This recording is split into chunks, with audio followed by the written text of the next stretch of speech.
How's it going, everybody? My name is Tyler Anderson and welcome back to Yamaha Boating Academy.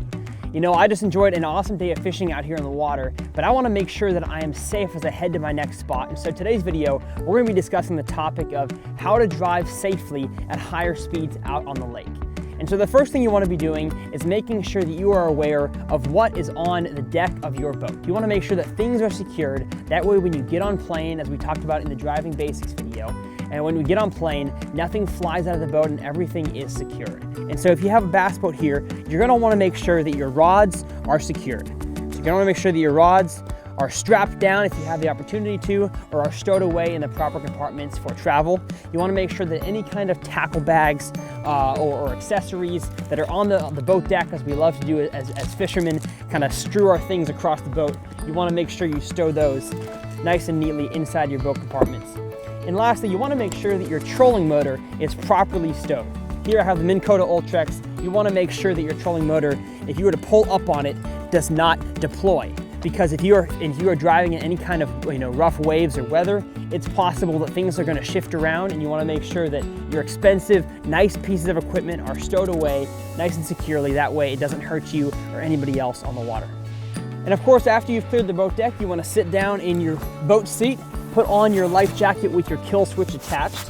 And as we talked about in one of the other videos, you want to make sure that you are being aware of your surroundings. So if you're in a calm, beautiful day like we have today, there's not a whole lot to worry about. There's not a whole lot of waves or weather to deal with. But let's say you're in an inclement weather situation and there's plenty of boats around, you want to make sure that before you start your engine, you look at your graph, check out how deep it is to make sure you can take off. And of course, make sure no boats are coming at you and there's no people swimming in the area. So we're going to turn the ignition to start our Yamaha 250. Make sure that your trim is all the way down.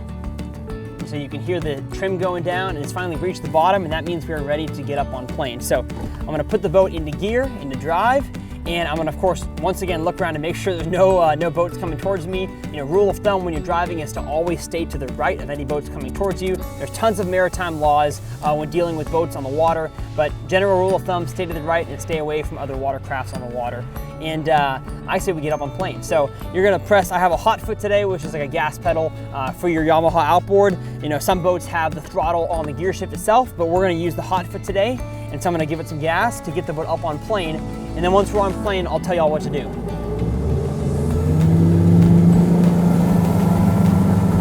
So the boat is now on plane, but the steering wheel is still a little bit hard to turn because the trim is all the way down.